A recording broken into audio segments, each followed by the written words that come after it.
Кыргыз Республикасынын президенти Садыр Нуркожоевич Жапаров.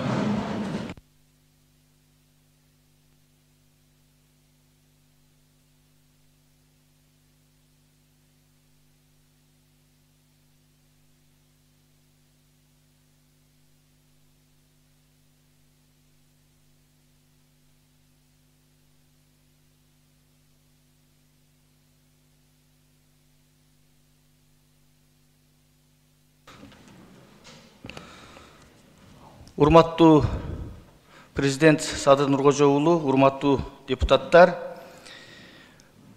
күн тартибиндеги биринчи маселе Кыргыз Республикасынын министрлер кабинетинин айрым мүчөлөрүнүн ант берүүсү. Андыктан биринчи маселени кароого өтөбүз.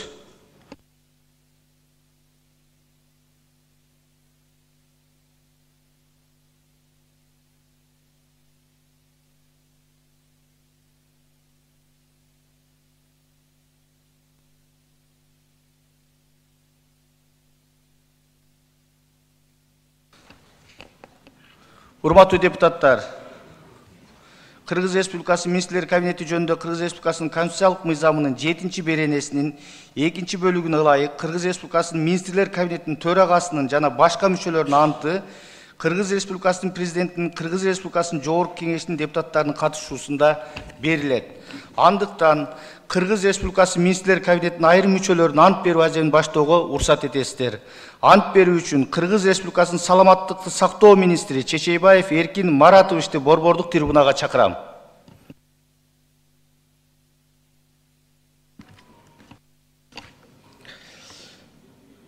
Мен Чечейбаев Эркин Маратович Кыргыз Республикасынын саламаттыкты сактоо министринин кызматына киришип жатып, Кыргыз Республикасынын конституциясын жана мыйзамдарын ыйык сактоого, өзүмдүн милдеттеримди ак ниет жана таза аткарууга жана Кыргызстан элине кызмат кылууга ант берем.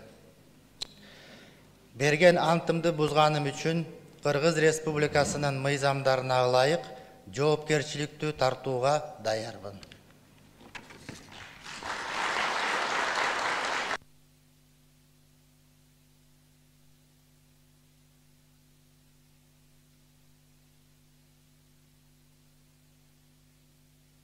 Рахмат.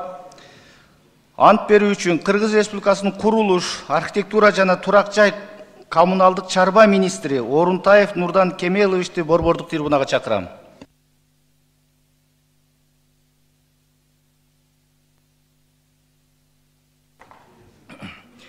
Мен Орунтаев Нурдан Кемелович Кыргыз Республикасынын курулуш, архитектура жана турак жай коммуналдык чарба министринин кызматына киришип жатып, Кыргыз Республикасынын конституциясын жана мыйзамдарын ыйык сактоого, өзүмдүн милдеттеримди ак ниет жана таза аткарууга жана Кыргызстан элине кызмат кылууга ант берем. Берген антымды бузганым үчүн Кыргыз Республикасынын мыйзамдарына ылайык жоопкерчиликти тартууга даярмын.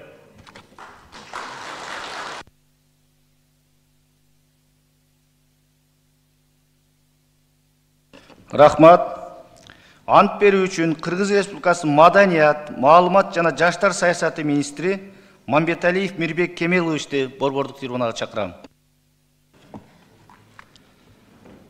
Мен Мамбеталиев Мирбек Кемелович Кыргыз Республикасынын маданият, маалымат жана жаштар саясаты министринин кызматына киришип жатып, Кыргыз Республикасынын конституциясын жана мыйзамдарын ыйык сактоого, өзүмдүн милдеттеримди ак ниет жана таза аткарууга жана Кыргызстан элине кызмат кылууга ант берем. Берген антымды бузганым үчүн Кыргыз Республикасынын мыйзамдарына ылайык жоопкерчиликти тартууга даярмын.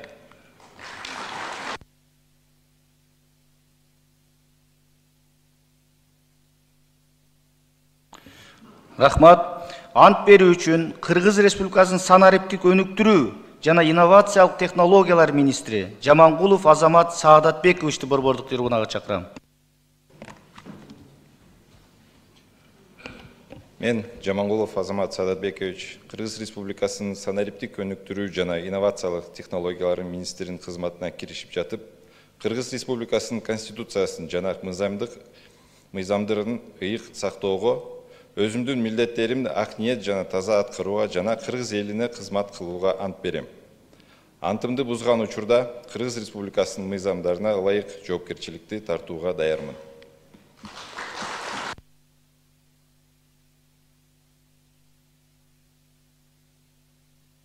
Рахмат. Ант берүү үчүн Кыргыз Республикасынын агартуу министри Кендирбаева Догдургүл Шаршеевнаны борбордук трибунага чакырам.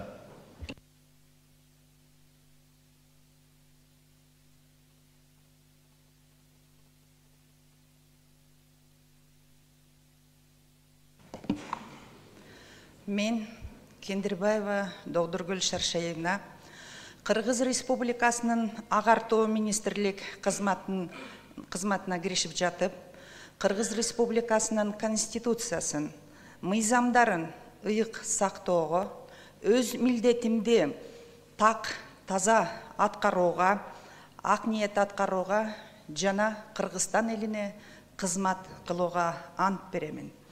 Берген антымды бузган учурда Кыргызстан Республикасынын мыйзамдарына ылайык жоопкерчиликти тартууга даярмын.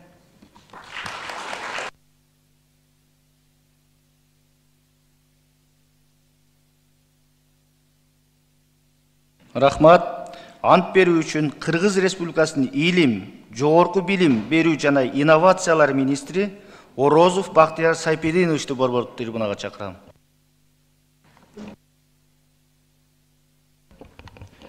Мен Орозов Бактияр Сайпединович Кыргыз Республикасынын илим, жогорку билим берүү жана инновациялар министринин кызматына киришип жатып, Кыргыз Республикасынын конституциясын жана мыйзамдарын ыйык сактоого, өзүмдүн милдеттеримди ак ниет жана таза аткарууга жана Кыргызстан элине кызмат кылууга ант берем. Берген антымды бузганым үчүн Кыргыз Республикасынын мыйзамдарына ылайык жоопкерчиликти тартууга даярмын.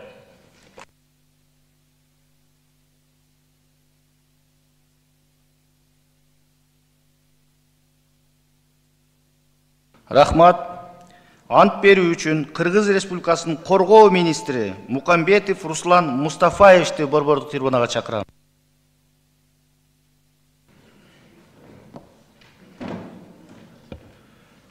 Мен Мукамбетов Руслан Мустафаевич Кыргыз Республикасынын коргоо министринин кызматына киришип жатып, Кыргыз Республикасынын конституциясын жана мыйзамдарын ыйык сактоого, өзүмдүн милдеттеримди ак ниет жана таза аткарууга, Кыргызстан элине кызмат кылууга ант берем. Берген антымды бузганым үчүн Кыргыз Республикасынын мыйзамдарына ылайык жоопкерчиликти тартууга даярмын.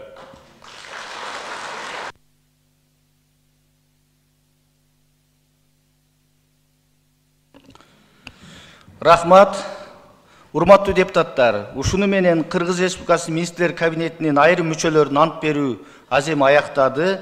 Урматтуу Садыр Нуркожоевич, жогорку кеңештин депутаттарын жана өзүмдүн атымдан министрлер кабинетинин ант берүү аземине келип катышканыңыз үчүн сизге терең ырчылык билдирем. Урматтуу депутаттар, жалпы жогорку кеңештин атынан жана өзүмдүн атымдан ант берген бардык министрлер кабинет мүчөлөрүнө ийгиликтерди каалайбыз. Сөз Кыргыз Республикасынын президенти урматтуу Садыр Нуркожоевичте.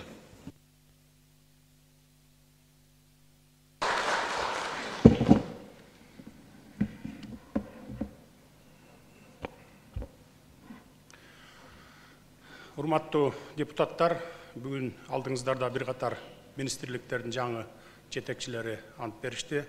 Сиздер баарын колдоп бердиңиздер. Ошондуктан биринчиден сиздерге ыраазычылык билдирип, экинчиден ант берген министрлерге эки ооз кебимди, талаптарымды кое кетейин деп сөз сурадым.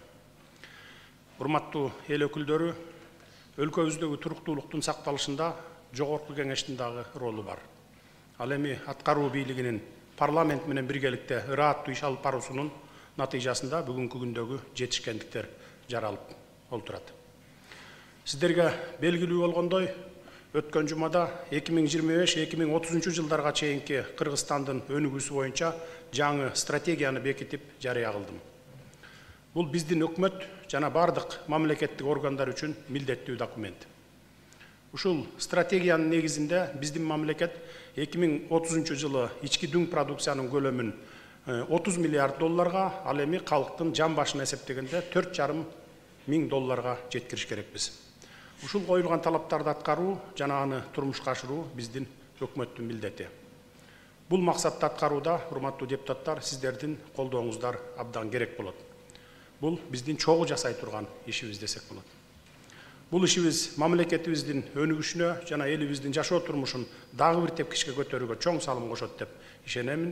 Ошондуктан бул стратегияны ишке ашыруу жана жыйынтык чыгаруу бардык мамлекеттик органдардын жана ар бир жарандарыбыздын милдети десек болот. Сиздер, урматтуу депутаттар, өлкөбүздүн коопсуздугун чыңдоо, салык жыйымдарын арттыруу, шайлоолордун ачык айкындуулугун камсыз кылуу жана башка коомдук саясий турмушубузга түздөн түз таасирин тийгизе турган мыйзамдарды кабыл алып бердиңиздер.